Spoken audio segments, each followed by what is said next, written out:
Boa noite, povo. Vamos começar aqui o terceiro capítulo, que ainda é um capítulo de fundamentos. Este primeiro ano está organizado desta forma. Os três primeiros capítulos são fundamentos. Depois há uma série de funções e essas funções, matematicamente, objetos matemáticos chamados funções. E depois um caso especial de funções, que são as progressões, e geometria a concluir o primeiro ano. Então esta continuação é funções. Ora bem, as funções é um assunto que eu não entendo, tenho dificuldade em entender, porque é um assunto muito simples e, em geral, as pessoas não conseguem dominar. Vamos a ver, a maioria dos colegas com quem trabalho não têm plena consciência do que é uma função. Há muitas maneiras alternativas de pensar o assunto, portanto, claro que sabem trabalhar com funções, não é isso nunca que está em causa. As pessoas sabem trabalhar com funções. Por exemplo, pensem na regra do 3. A regra do 3 é, na verdade, todo este primeiro ano, toda esta parte de funções, é para tentar ir para além da regra do 3. Ou seja, as proporções é um tipo de função muito básico. Elas têm imensas limitações. Elas servem, por exemplo, para fazer conversões, são excelentes para fazer conversões, mas tudo o que se faz com a regra do 3 pode ser feita com uma função linear muito simples, e muita coisa onde falha a regra do 3, quase tudo onde falha a regra do 3 costuma ser uma aproximação para um processo mais complexo. Pois bem, muitas coisas onde falha a regra do 3, há uma função que faz o trabalho. Então, nós vamos, o autor do vosso livro, se repararem em página 39, logo na página 39 e depois na página 40, ele utiliza duas formas de proporções. Na primeira utiliza a proporção direta, portanto, um exemplo de função linear. Como vamos ver mais tarde nas funções afins, nós vamos chamar à proporção uma função linear. Portanto, a regra do 3 é um caso particular de funções. E ele utiliza dois exemplos que podiam ser resolvidos com a regra do 3, mas ilustram a ideia de função. Então, o primeiro caso é um ciclista que percorre uma determinada distância em cada minuto. E ele elabora uma tabela. Então, a tabela tem, do lado esquerdo, uma coluna e do lado direito outra coluna. Do lado esquerdo vamos ter o tempo que passa. E reparem, um dos indicadores de que funciona a regra do 3, eu vou chamar a isto, o tempo vou chamar x, e o espaço percorrido vou chamar y. Na física vocês utilizam t e s. T para o tempo, s para o espaço percorrido. Mas aqui eu vou utilizar x e y, como é clássico nas funções. E um dos sinais de que a regra do 3 é o primeiro sinal que as pessoas devem estar atentas. Claro que não vou dizer que todas as tabelas onde 0 esteja para 0 se pode aplicar a regra do 3. Mas, se 0 não estiver para 0, automaticamente falha a regra do 3. Ok? A proporção 0 tem que estar para 0. 0 reais compra 0 águas de coco. 0 metros é 0 centímetros. 0 centímetros é 0 polegadas. Ou seja, se vocês numa tabela qualquer não virem 0 para 0, automaticamente a regra do 3 falha. E dirão vocês, mas na vida raramente 0 está para 0, é? Pois é, na vida raramente 0 está para 0. O facto de vocês não comerem nada hoje não quer dizer que tenham 0 batimentos cardíacos. Na verdade, mesmo que não comam nada, a ingestão de calorias seja zero, não há zero batimentos cardíacos. Mesmo que, por exemplo, vocês não comam nada hoje, a alteração de glicose no vosso sangue não é zero, porque o corpo consegue buscar glicose às gorduras e ao fígado e por aí fora. Ou seja, significa que a vida em geral, quase tudo na vida, por exemplo, o facto de vocês não terem dinheiro nenhum, não quer dizer que não comam nada. Podem, mesmo que sem dinheiro nenhum, nós comemos alguma coisa, não é? Vamos à despensa. Ou pedimos, ou há sempre um jeito. De qualquer forma, zero está para zero nas conversões, não é? É óbvio. Se vocês quiserem converter quilómetros em metros, 0 quilómetros dá 0 metros. Se vocês quiserem converter reais em dólares, se tem 0 reais, tem 0 dólares. Portanto, a regra do 3 é excelente para as conversões, mas um dos primeiros sinais de que vamos poder aplicar a regra do 3 é 0 estar para 0. Por isso, se o ciclista não percorrer tempo nenhum, se não gastar tempo nenhum, ele anda 0 metros. Se gastar 1 minuto, ele percorre 600 metros. E assim sucessivamente. 2 minutos, 1200 metros. E por aí fora, 3, 4... E isto continua. 3, vimos que era 600 metros por minuto, portanto 1800, 2400. Então o que eu vi foi 600 metros por minuto. Se quiser montar a proporção, eu vou ter que trabalhar com a razão 600 para 1, 600 está para 1, ou 1 está para 600, como quiser. E é fácil de ver então que, olhem para aqui, 600 está para 1. 1 minuto está para 600 metros. X em tempo está para Y. Multiplicando aqui, fica Y igual a 600x. Ora, isto que aqui está é o que a maioria das pessoas pensa que é uma função. A maioria dos vossos professores, engenheiros, por aí fora, isto para eles é uma função. Y é igual a 600x. O que é que quer dizer? O que é que imediatamente isto informa? Que y é 600 vezes x. Portanto, uma relação entre x e y. Para a maioria das pessoas, uma relação direta ou inversa, no caso da página seguinte, virando a página, é ao contrário, é uma relação inversa. Por exemplo, quanto mais vocês comerem, menos dinheiro têm.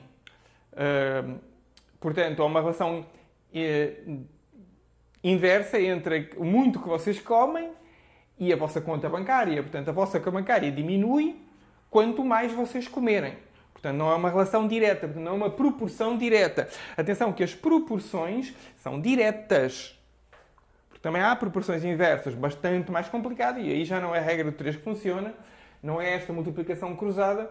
Alguns de vocês, mais uma vez, esse grupo de pessoas estranha que aprendeu coisas esquisitas, aprenderam a chamada proporção inversa. Certo? Mas já é pedir muito. A grande maioria das pessoas chega ao ensino médio sem nunca ter visto proporção inversa e vai acabar o ensino médio sem nunca ver proporção inversa. Portanto, continuemos com a proporção direta. Já é bom a regra do 3. Já é bom se saírem do ensino médio a trabalhar com a regra do 3 e começa a ser excelente se saírem com funções. Mas veem que y é função de x, e está a linguagem corrente para o conceito de função. Y é função de x, com fazendo variar x, obtenho diferentes y, não é? Como é lógico, quanto mais tempo passar, mais o ciclista anda e por aí fora. Portanto, isto é a primeira função que aparece aí no livro como exemplo. Uma segunda função, mercadoria e preço. Barraca de praia em Fortaleza, vende água de coco, blá, blá, blá, blá, blá, e vende a 3,50 cada copo. Não é? Ao vender a 3,50 cada copo, já estão a ver novamente uma regra do 3. Um copo, 3,5 reais. X copos, Y reais. Montam aqui a regra do 3 novamente. Montam a regra do 3 tranquilamente. E fica então Y vezes 1, Y, 3,5 X. E cá está, novamente, a maioria das pessoas que fizeram ensino médio, engenheiros, por aí fora, acham que isto é uma função. E não está errado, não está totalmente errado. Está incompleto o conceito, mas não está errado. Isto é realmente uma relação entre x e y, uma relação que permite, dando valores a x, eu obter y. Portanto, é uma função, no sentido técnico, prático da coisa.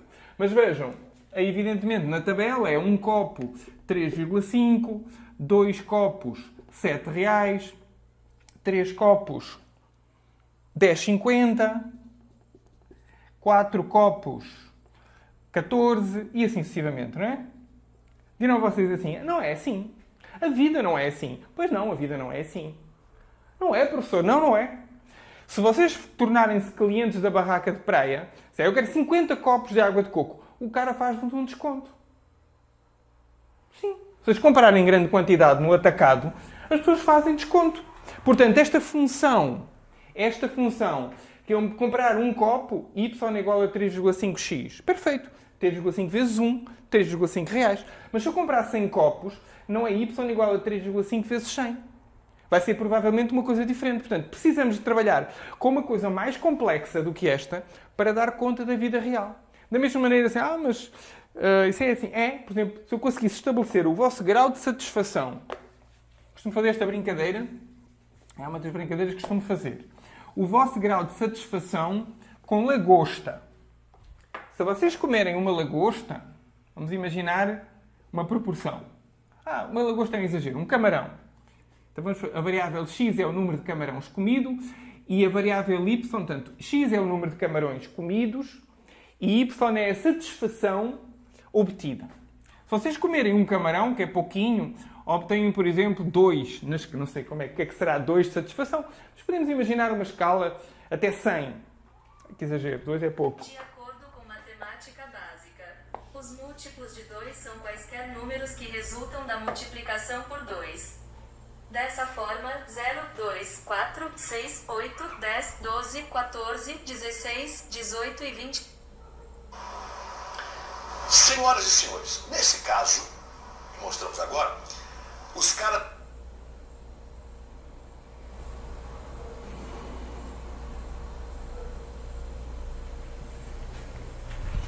Ok, já tenho aqui trabalho de edição, espero que não me esqueça de fazer a edição deste pedacinho para removê-lo.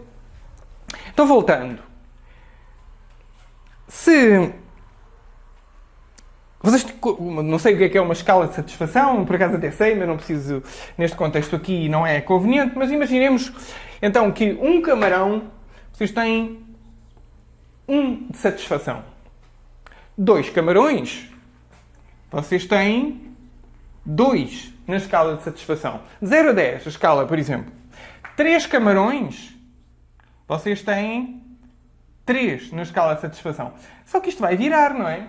Se vocês comerem 10 camarões, não vão ter 10 na escala de satisfação. Ainda não estão completamente satisfeitos, terão 8.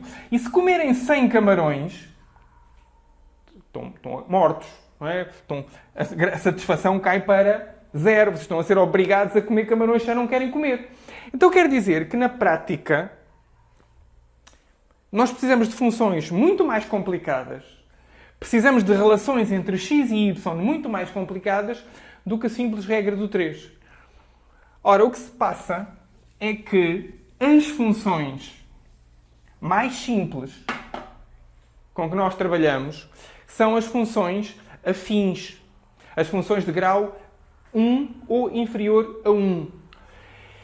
E é isto que nós vamos fazer assim que terminar este capítulo Fundamentos, é avançar para funções, as mais simples, depois dar um bocadinho mais de complexidade, um bocadinho mais de complexidade, um bocadinho mais de complexidade e extensivamente, trabalhando com as funções da vida real, saindo desta simples função de proporção, que é a regra do 3. Portanto, nos 2 primeiros exemplos que o autor do vosso livro coloca aqui na página 39, leiam isto com atenção, são 2 exemplos de proporcionalidade direta e, portanto, podiam ser resolvidos, qualquer um destes não precisava de funções, podia ser resolvido com a regra do 3.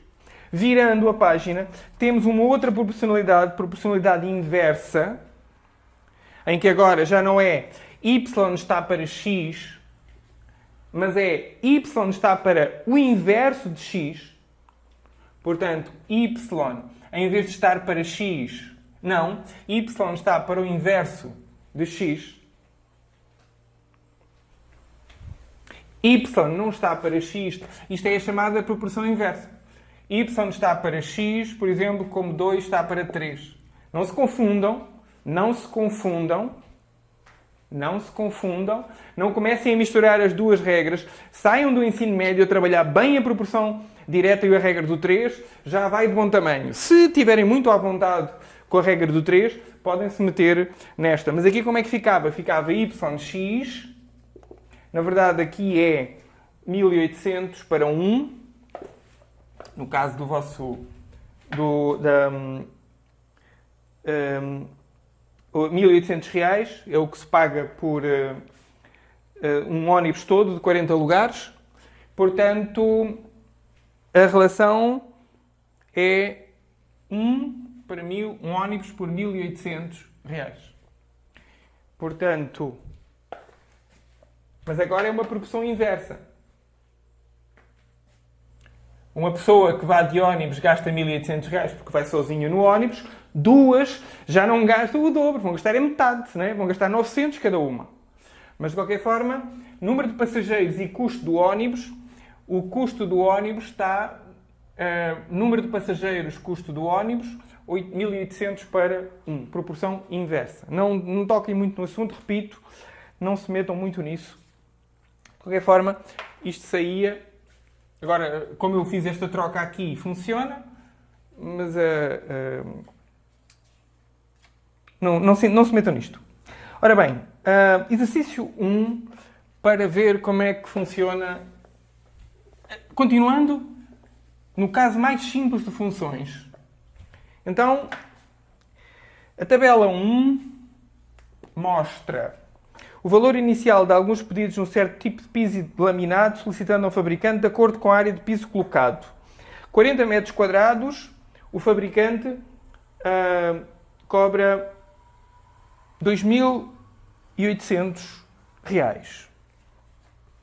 2.800 reais. 40 metros quadrados. Se for 25 metros quadrados, o fabricante cobra 1.750. 60 metros quadrados, 4.200. 140 metros quadrados, cobra 9.800 reais. E 180 e meio cobra 12.635 reais.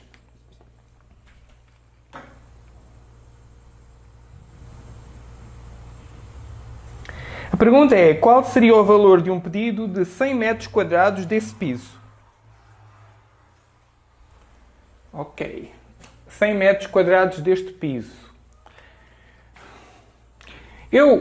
Se olhasse isto como função, repito, pode ser resolvido com a regra do 3. Não é isso que está aqui em causa. A regra do 3 é uma ferramenta muito útil para resolver problemas de proporção. Mas podia ser resolvido como função. Como é que eu resolvi isto como função? Criava uma fórmula geral, clicava aqui uma fórmula geral, em que eu pensava em x metros quadrados e em y que o fabricante me vai cobrar. E como é que fica? Posso pegar em qualquer uma, vou pegar na mais fácil de todas. Qual é a mais fácil de todas? Mais fácil de todas, talvez a primeira, mais simples. Então, o primeiro monta a proporção 40 cobra 2.800. X há de cobrar Y. Não sei, aqui eu não vou, claro que não vou descobrir o valor de X nem o valor de Y, não é isso que está em causa. Eu vou montar uma fórmula que me permita depois fazer contas. Criar aqui uma relação. Então fica 40Y igual a 2.800x. Posso dividir por 10. Fica 4y. Uma equação vocês podem dividir de um lado e de outro. Tem que ser a mesma coisa. Tem que dividir pelo mesmo valor. Os dois lados. Vou dividir por 10. Corta aqui um 0. Fica 4y igual a 280x. Ora, 7 vezes 4, 28. Portanto, y igual a 280x sobre 4. Y igual a 70x. Então quer dizer que eu acabei de descobrir tudo o que precisava. Então quer dizer que o y é 70x. Então, em particular, eu podia acrescentar aqui uma linha de 1. Podia acrescentar aqui uma linha de 1. 1 metro quadrado está a ser cobrado 70 reais. E o resto fica tudo muito fácil. Qual é o valor por 100 metros? Bom, o valor por 100 metros seria 7.000 reais. O valor por 250 metros seria 250 metros. Seria 250 vezes 70. Portanto, deve ser 17.500, creio eu. Fiz de cabeça rapidamente, façam vocês as contas. Portanto, é 250. Porque agora, como tenho o custo unitário, a resposta a esta pergunta é muito simples. Aqui, como consegui pôr as mãos numa fórmula, eu coloquei as mãos numa fórmula que posso programar, posso colocar na máquina de calculadora, na máquina de calcular, ou outro uso qualquer, e tenho uma fórmula montada a partir do problema inicial, tenho uma fórmula que agora, no Excel, numa planilha de Excel, por aí fora, e ele vai-me gerando os valores que eu quiser. Então, há a pergunta, vou apagar isto aqui, há a pergunta, quanto é que custaria 100 metros? A resposta seria AY igual a 70 vezes 100. Ou seja, 7.000 reais. Depois, quanto é que custa 250? Seria 70 vezes... Estão a ver? Y é igual a 70x. 70 vezes 250. 70 vezes 250... Ora, 7 vezes 5 são 35, 7 vezes 2, 14, 17 e zeros temos 2. Portanto, 17.500 reais. Qual a fórmula ou lei que relaciona? Já está respondido. Isto aqui é B. Portanto, pensando ao contrário, primeiro encontrando uma relação entre y e x. Ora, repito novamente, e isto é o que a maioria dos engenheiros e dos vossos professores pensam que é uma função. Uma relação entre x e y é a ideia intuitiva, ou a ideia mais comum que se tem de que é uma função. Não está errada, apenas está incompleta. Muito bem. Tem aqui mais um monte de exercícios na página 41. Entretenham-se a fazê-los. Entendam o tipo de enunciado. É o tipo de pergunta que sai no Enem. O Enem, em geral, utiliza muito este tipo de problema. Umas vezes resolve-se pela regra do 3, outras vezes é preciso estabelecer uma fórmula, outras vezes é dada a fórmula e depois pedem-se os valores e assim se É uma relação. Reparem que isto não está resolvido. Isto não me resolveu nada. Eu não resolvi esta equação. Eu montei a equação a partir da regra do 3 e agora vou utilizar. Se tiver valores de y, tiro o valor de x. Se tiver o valor de x, tiro o valor de y. Esta flexibilidade, a grande flexibilidade. Isto pode ser uma função para vocês. Para já. Muito bem. Ok. Mas uma função é uma coisa muito mais complicada do que isto. Eu disse que isto era a forma mais simples que as funções podem tomar. Então vamos lá. Traduzir um bocadinho de complexidade. Eu costumava ensinar isto. Isto ensina-se em vários níveis. Primeiro ensina-se do ponto de vista prático nesta altura, no ensino médio. E é sempre surpreendente ver a quantidade de pessoas que não conseguem aprender. Sempre muito surpreendente. Depois, volta-se a ensinar no ensino superior, agora como forma de aplicação.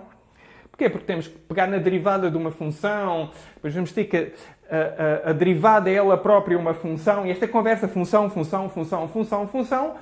exige que a pessoa saiba, agora já no ensino superior, o que é exatamente uma função.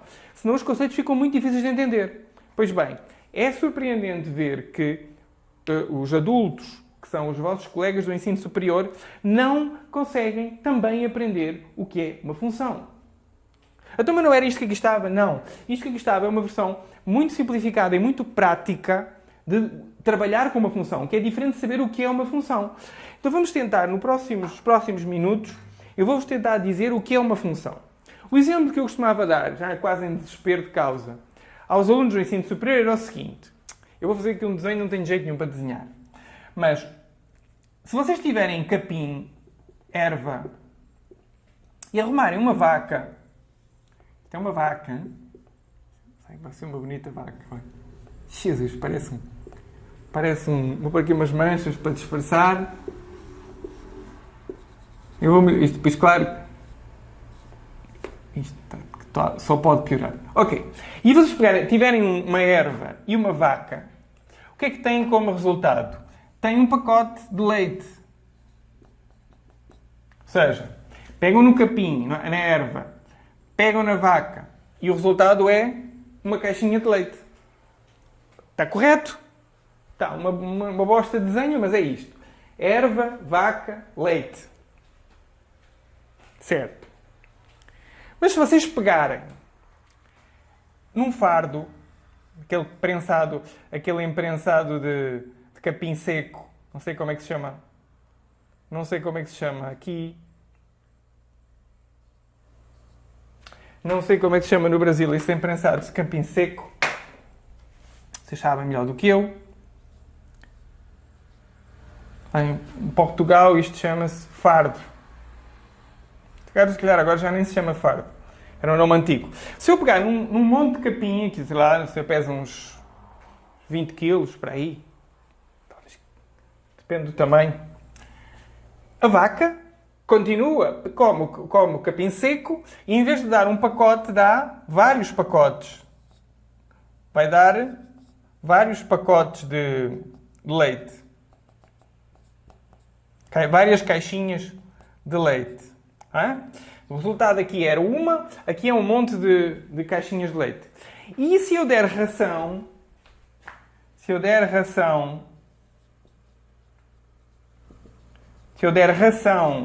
à vaca, ela provavelmente dá-me um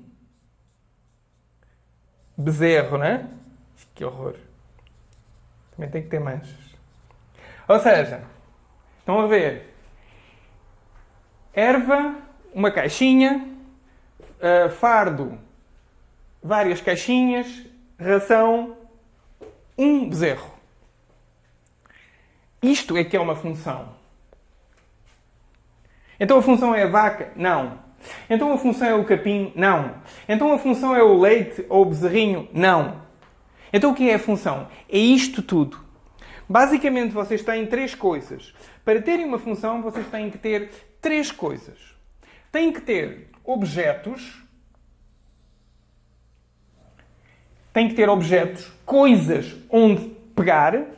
Neste caso, no problema anterior era x's onde pegar.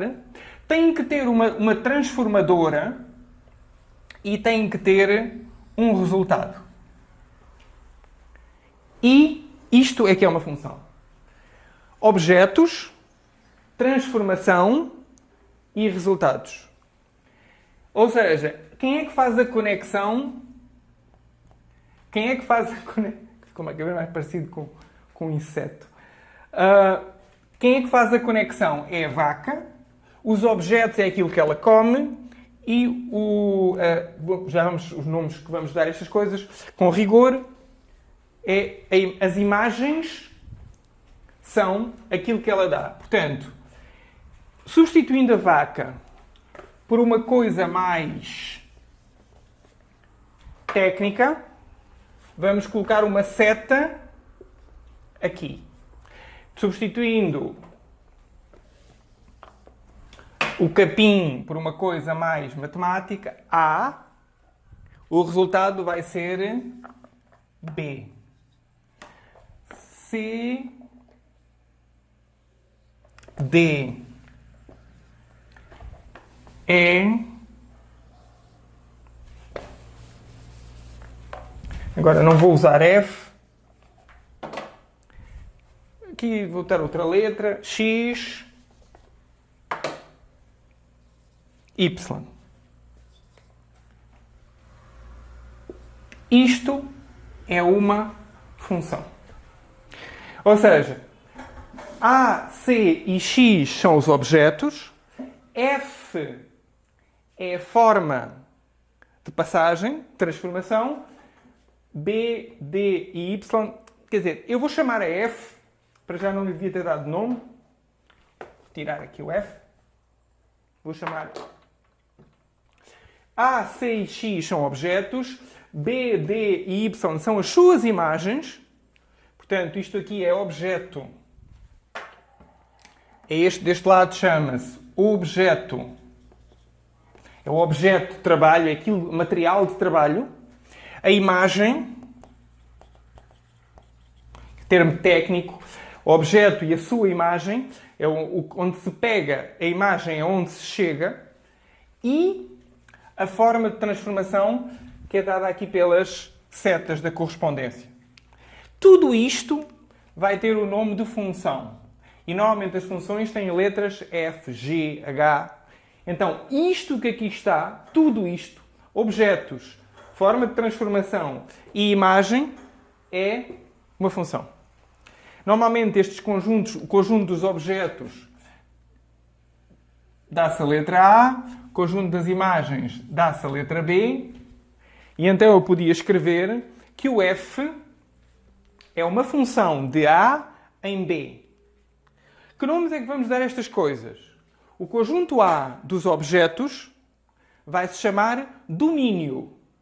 É o domínio onde F atua. F atua em A. Portanto, o seu domínio de atuação. E o B, aqui no Brasil, chama-se contradomínio.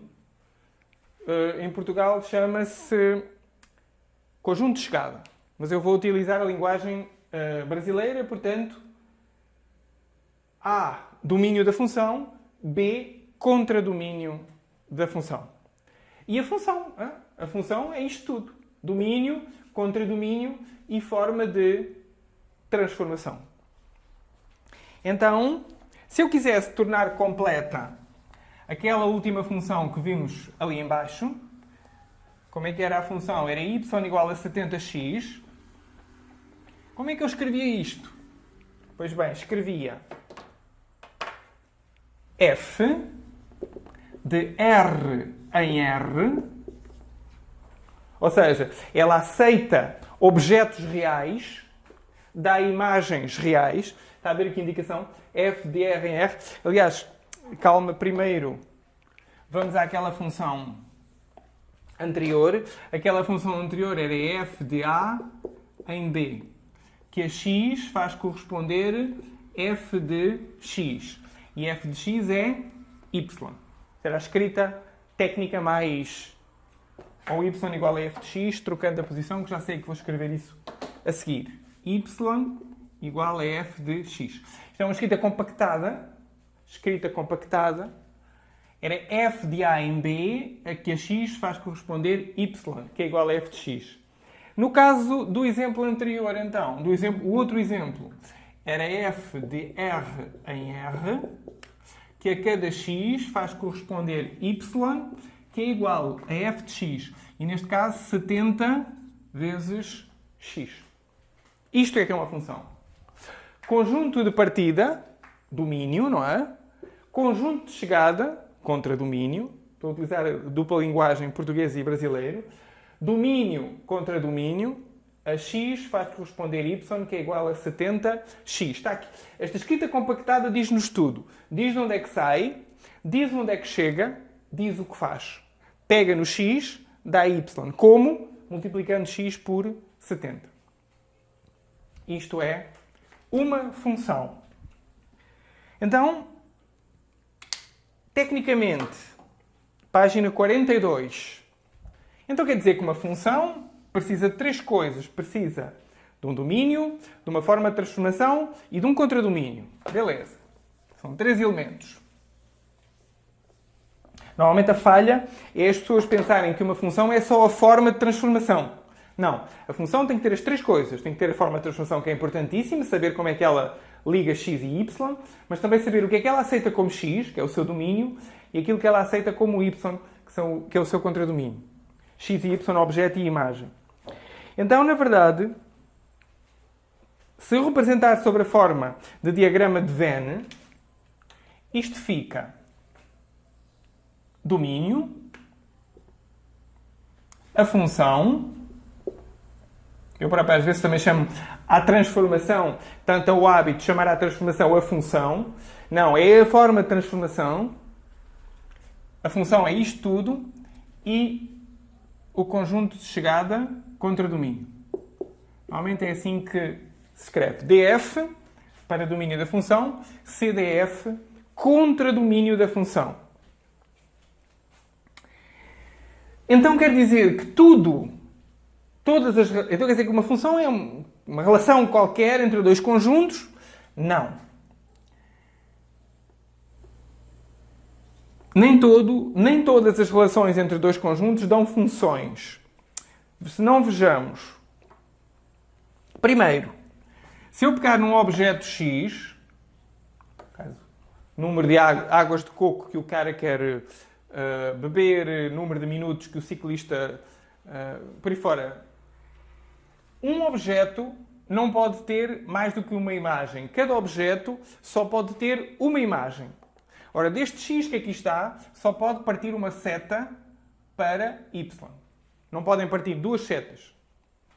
Nesse caso é uma relação, mas não é uma função. E pior, então dois objetos diferentes podem partir setas para a mesma imagem? Pode. Isso não há problema, não é? Evidentemente que não gera... Quer dizer, podíamos também não permitir isso, não é? Podíamos também dizer, de dois objetos diferentes não pode chegar uma seta à mesma imagem.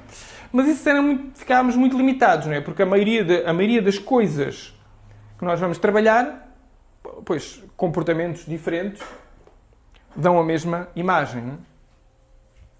É fácil entender que a natureza funciona assim. Coisas diferentes podem produzir o mesmo resultado. O que não pode acontecer é que a mesma coisa produza dois resultados diferentes. Mas depende da situação. Não, na mesma situação tem que manter-se tudo igual. Tudo igual. Se vocês comerem 1 grama de açúcar, tem Y de glicose. Não tem possível vocês, a mesma pessoa, na mesma situação, gerar 2 níveis diferentes de glicose. Portanto, isto são regras impostas. Nós estamos a construir um conceito de função. Eu não estou a descobrir o que é uma função. Não é assim que funciona a matemática. Se eu estivesse a descobrir o que é uma função, eu não podia estar a impor regras sobre o que é uma função. Mas eu não estou a descobrir uma função. Eu estou a definir, a criar o conceito de função. A primeira regra é que o mesmo objeto não pode ter duas imagens. E a segunda regra é que todos os objetos que eu colocar aqui têm que ter pelo menos uma imagem. Não existe objeto sem imagem. Todos os meus objetos têm que ter uma imagem. Ou seja, tudo o que eu aceitar como objeto para a função, ela tem que fazer alguma coisa a esse objeto. Não podem ficar objetos em branco. Portanto, são estas duas regras que estão no início da página 43. São estas duas regras que estão escritas pelo autor para definir, criar. Ele está a criar o conceito de função. Nós não estamos a descobrir o que é uma função. Não estamos a fazer o papel de cientistas a descobrir coisas no mundo. Não, estamos a dizer, este objeto é o objeto de função. A natureza não respeita este tipo de funcionamento. Pois bem, não é função. É outra coisa qualquer, é relação. Então, eu vou representar aqui várias relações e vamos tentar descobrir quais são funções. Ok, o primeiro caso que o autor do vosso livro apresenta é o seguinte. Então, a primeira relação, conjunto A, conjunto B, 0, 1, 2, 3,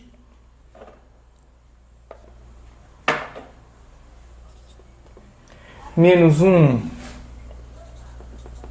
0, 1, 2, 3.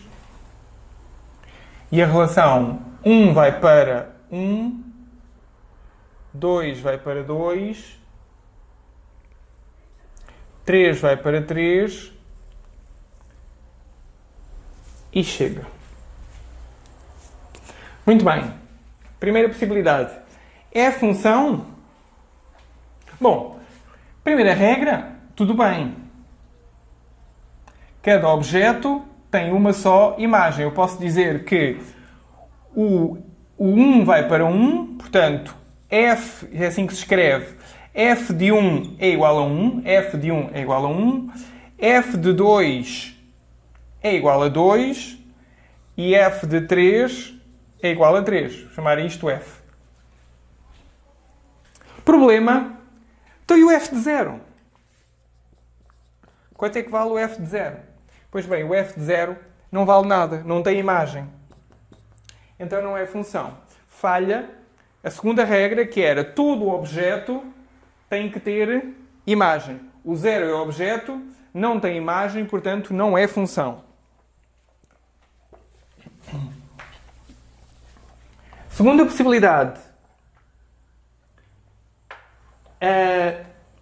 A mesma coisa, só que agora o que é que o autor faz? Ao 0 atribui 0, até aqui tudo bem, mas depois coloca mais uma seta extra, esta assim. E agora, é função? Vocês podem dizer, olha que bonitinho, está tudo preenchido. Não é função. Porquê? Mas não falha, todos os objetos têm imagem. Sim, mas está aqui o 1. Quanto é que vale f de 1? Quanto é que vale f de 1? Quer dizer, o 1 vai para onde? Eu olho para aqui e vejo que o 1 não sei para onde é que vai. O 1 vai para menos 1. O 1 vai para 1. Tanto pode ir para um como pode ir para outro. Conclusão, gera-se aqui uma ambiguidade. Isto ia estragar a teoria. Ou seja, uma função não pode gerar este tipo de ambiguidades. A cada x vai corresponder um e um só y. Portanto, se f de 1 é ambíguo, também não sabemos quanto é que é f de 1, com certeza, então neste caso também não é função.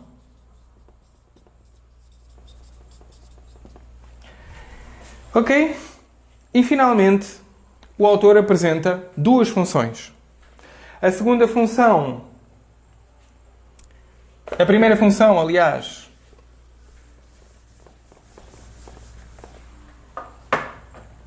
ele apresenta a primeira função, aparece no terceiro caso, e então o que ele faz é conjunto A, conjunto B, e a função correspondente. A função é isto tudo. Não, também eu tenho a tentação. Eu penso às vezes que a função é isto. Não, a função é o conjunto dos objetos, conjunto das imagens, forma de transformação. Ou seja, domínio, melhor do que conjunto das imagens, é o contradomínio. Domínio, contradomínio e forma de transformação. Então, 0 vai para 0. 1 vai para 1. 2 vai para 2. E 3 vai para 3. E acrescentou aqui mais um número que é menos 1. Isto sim é uma função. Então, mas o menos 1 não interessa. Não importa. O que importa é que todos os objetos têm que ter imagem. Nós temos que saber o que é que acontece aos objetos todos. E cada objeto não pode ter duas imagens. A ideia é sempre esta. Nós temos que saber o que é que acontece aos objetos. O objeto de trabalho, nós temos que saber o que é que lhe acontece. Uma função é aquilo que permite dizer com certeza o que é que acontece ao objeto. Nós não estamos preocupados com o contradomínio. O contradomínio é o que for. Contradomínio da função, para já não tem importância. O que tem importância é o que acontece aos objetos. E aqui está tudo bem. Cada objeto tem a sua imagem, f de 0 é 0, f de 1 é 1, f de 2 é 2, f de 3 é 3, e neste caso então temos uma função. O autor ainda acrescenta mais um exemplo de função, mas já está de bom tamanho estes 3 exemplos para mim. Portanto, 2 situações em que não era função e agora uma situação em que é função. Então, para fechar, a regra, escrevê-la, ela está no início da página 43. O que é uma função? Uma função é então uma relação entre dois conjuntos, entre o conjunto A e o conjunto B.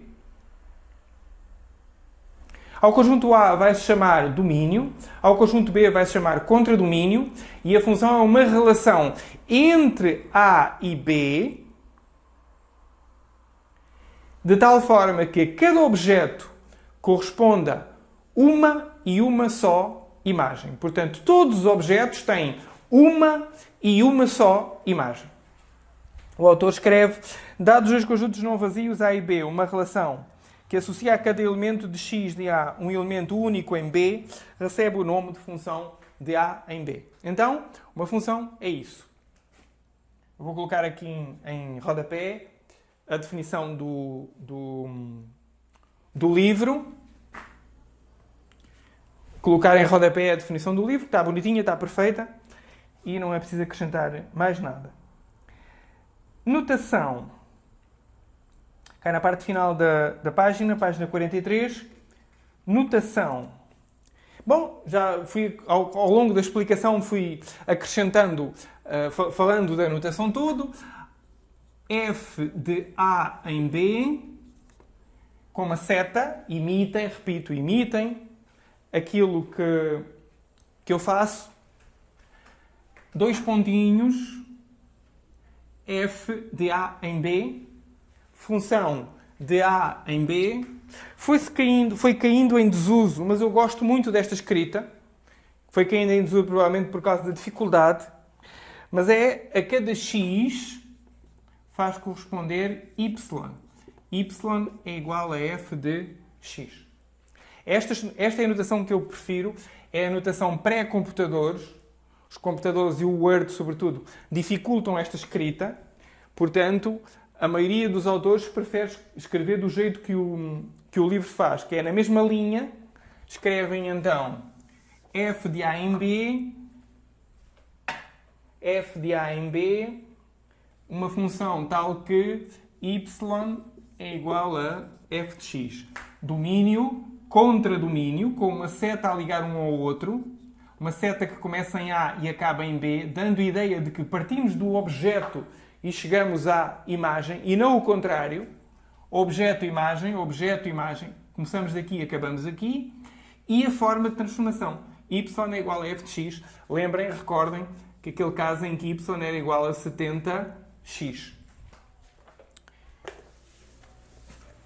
Eu vou voltar à escrita porque gosto muito dela.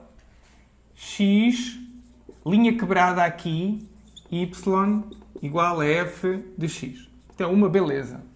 Esta linha quebrada é muito fácil de fazer. Digo eu. Esta linha quebrada é muito fácil de fazer à mão e é bastante difícil de fazer nos computadores. No LaTeX é... No comando de LaTeX para fazer isto é... arrow para seta e é... Interessante. Esqueci-me. Isto é... Isto é a forma curiosa de fazer isto. À mão é excelente. Toda a informação sobre função está aqui. A é domínio. A é o domínio de F. A é o domínio de F. B é o contradomínio de f e y igual a f de x é a regra de transformação. Então, estes três elementos que aqui estão, um domínio, um contradomínio e uma regra de transformação, dão compactado o conceito de função. Simplesmente isto. E eu olho para isto e penso assim, porquê é que as pessoas não entendem isto? Será a idade? Será que o cérebro não está suficientemente maduro aos 15 anos para entender isto? A capacidade de abstração ainda não está suficientemente desenvolvida para entender plenamente isto? Pode ser, pode ser. Pode ser que o conceito de função esteja a ser ensinado cedo demais. O conceito formal de função está a ser ensinado cedo demais. Pode ser uma explicação.